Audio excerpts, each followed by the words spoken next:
കിച്ചു വൈഷുവിനെ ശ്രദ്ധിക്കാതെ റൂമിൽ മൊത്തം കണ്ണോടിച്ചുകൊണ്ടിരുന്നു.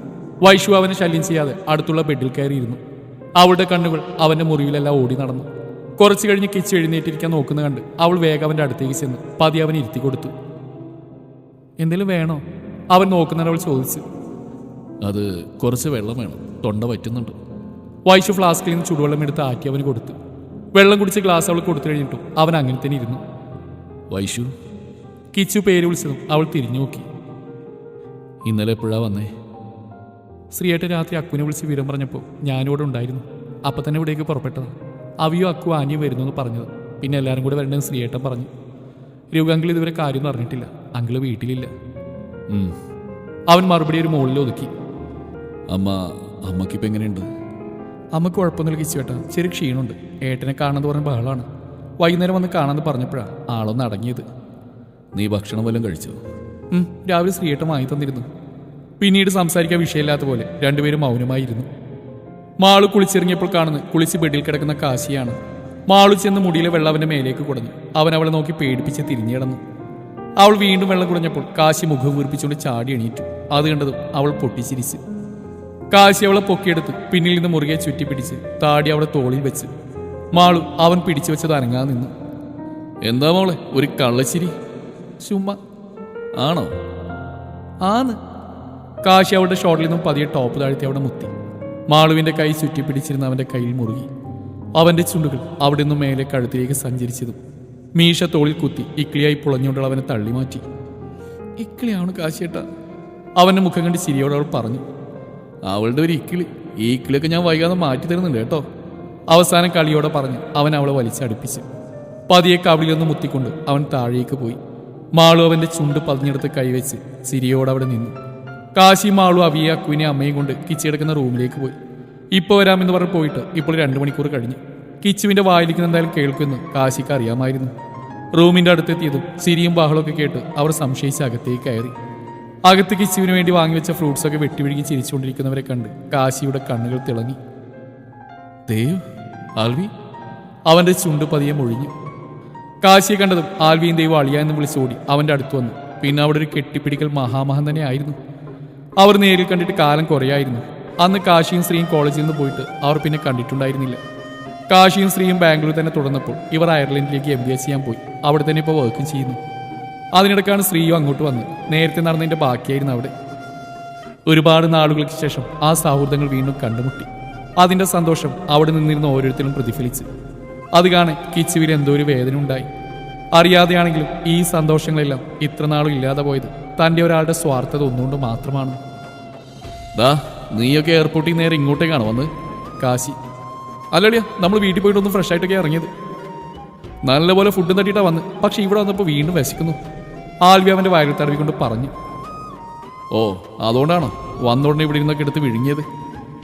അത് ഇവിടെ എന്തായാലും വെറുതെ ഇരിക്കുമല്ലേ, ഇവൻ എന്തായാലും ഇപ്പം ഇതൊന്നും തിന്നൂല. അപ്പം അതൊക്കെ വെറുതെ ചീത്തയാക്കി കളയണ്ടെന്ന് വെച്ചിട്ടാ. ഓ ഓ കളിച്ചിരികളുമായി അവരുടെ സംസാരം നീണ്ടുപോയി. കാലം എത്ര കൊഴിഞ്ഞു വീണാലും പറഞ്ഞു തീരാത്തത്രയും കഥകൾ ഓരോ സൗഹൃദങ്ങൾക്കും കാത്തു സൂക്ഷിക്കാനുണ്ടാവും. കാലചക്രത്തിന്റെ ഒഴുക്കിനനുസരിച്ച് നീങ്ങിയപ്പോഴും അവർക്കിടയിലെ സൗഹൃദത്തിന് മാറ്റു കുറഞ്ഞില്ല. വൈഷു അവരെല്ലാം കണ്ടപ്പോൾ അവർക്കിടയിൽ നിൽക്കാതെ അവിയുടെയും അക്കുവിന്റെ അടുത്തേക്ക് പോയി. ആ സമയത്ത് മാളുവും കാശിയുടെ അമ്മയും കൂടെ കിച്ചുവിന്റെ അമ്മയെ കാണാൻ പോയി. കുറച്ചു കഴിഞ്ഞതും അവർ തിരിച്ചു വന്ന് അവിനെയും അക്കുവിനെയും കൂട്ടി തിരികെ വീട്ടിലേക്ക് പോയി. കാശിയും ശ്രീയും കൂടെ ഡോക്ടറെ കണ്ടിട്ട് കിച്ചുവിന്റെ റൂമിലേക്ക് വന്നു. അമ്മയ്ക്കിപ്പോൾ നല്ല റെസ്റ്റ് വേണമെന്നാ പറഞ്ഞു. ഇപ്പൊ ഡിസ്ചാർജ് ആക്കുന്നെങ്കിലും വീട്ടിൽ പോയി നല്ല റെസ്റ്റ് എടുക്കാനാണ് പറഞ്ഞിരിക്കുന്നത്. അപ്പൊ ഇവിടെ ഞങ്ങളാരെങ്കിലും നിൽക്കാം. അച്ഛനമ്മയുടെ അടുത്ത് നിൽക്കേണ്ടതല്ലേ? ഏയ്, നിങ്ങൾ നിൽക്കൊന്നും വേണ്ട. ഏതെങ്കിലും ഹെൽപ്പറിനെ ഏൽപ്പിച്ചാൽ മതി. നിങ്ങൾക്ക് ഓഫീസിലൊക്കെ പോകേണ്ടതല്ലേ? ഓഫീസിൽ പോകുന്നൊക്കെ വിട്. നിന്നെ ഇവിടെ ഒറ്റയ്ക്ക് വല്ല ആൾക്കാരെയും കൂട്ടിയിട്ട് പോകാനും പറ്റത്തില്ല, കാശി തീർത്തു പറഞ്ഞു. ഏയ്, അത് വേണ്ട കാശി, നീ ഇവിടെ നിൽക്കണ്ട. ഞാൻ പറയുന്നത് കേൾക്കിപ്പോൾ. എനിക്കിവിടെ എന്തായാലും 2 ആഴ്ചയോളം കിടക്കണം. അത്ര നാൾ നീ ഓഫീസിൽ നിന്ന് മാറിയിരിക്കുന്നത് ശരിയല്ല. പക്ഷെ എത്ര പറഞ്ഞിട്ട് കാശി സമ്മതിക്കുന്നുണ്ടായിരുന്നില്ല. കിച്ചു വിട്ടുകൊടുക്കാൻ തയ്യാറായിരുന്നില്ല. കാശി ദേഷ്യപ്പെട്ട് പുറത്തേക്ക് പോയി നിന്നു. കാശി ഏട്ടാ. കാശി തിരിഞ്ഞു നോക്കിയപ്പോൾ വൈഷു. ഏട്ടാ, ഞാൻ നോക്കിക്കോളാം. ഞാൻ പറഞ്ഞ കിച്ചേട്ടൻ സമ്മതിക്കില്ല. കാശിയേട്ടൻ പറയുന്നത് വേറെ ആരെയാണെങ്കിലും കിച്ചേട്ടൻ ഒന്നും പറയില്ല. കാശി അവളൊരു നിമിഷം ഒന്ന് നോക്കി.